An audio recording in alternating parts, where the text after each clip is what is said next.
So let's look at coloniality then, and how you're Right. addressing this, because we've looked at constitution, we have looked at civilization. Let's look at Right. this aspect too.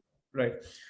So chapter 1 in this regard is extremely important, because it's more like a dictionary, in the sense people use the word colonialism, we also use the word colonization. Then how is it different from coloniality is what I've tried to address. So I'm basically saying that colonization is the process of setting up a colony.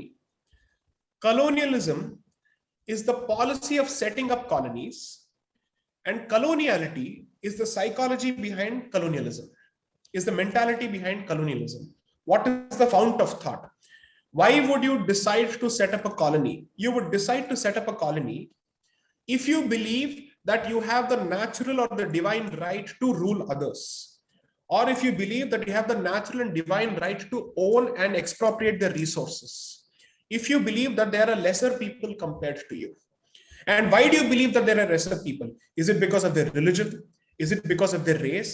Is it because of the skin color? Is it the complexion that you believe that because you're white and we are brown, you're superior and we are inferior? So these are aspects that I try to unpack in the first section, section 1. But chapter 1 specifically, I discuss these words because I believe that language is extremely important. Okay. And I have tried to basically connect how coloniality has given birth to what we call modernity or modern. Okay, so we keep using the word modern in such loose terms in our daily conversations: modern India, modern society, modern science, so on and so forth, modern education. What do we mean by modern? Who introduced modernity? What is the timeline it can be traced to? Is there a colonial assumption behind it? If somebody is modern, who is anti-modern? Who is traditional? This is one aspect that I've significantly dealt with.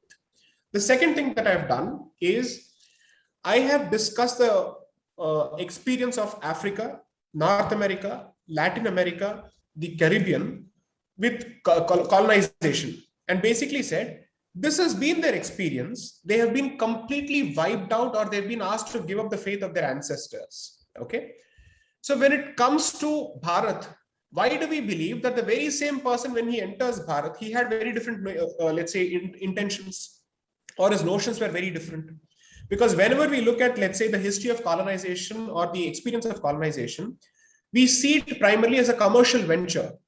We see it primarily as a bunch of traders, greedy traders who come here, who start trading, and then they decide to rule us. I said that's such a simplistic way of looking at it, because they started on this voyage to rule the rest of the world, not because of commerce, but because they had a very specific belief system, they had a very specific value system. And as long as you don't address that particular issue, you're constantly beating around the bush, because you'll continuously speak of only the economic loss that you've suffered as a consequence of colonization, not the cultural loss, not the civilizational loss. Your originality has been completely taken away from you, which is the biggest loss that you can suffer as an individual or a society. Okay, so that is what I'm trying to address in the first section.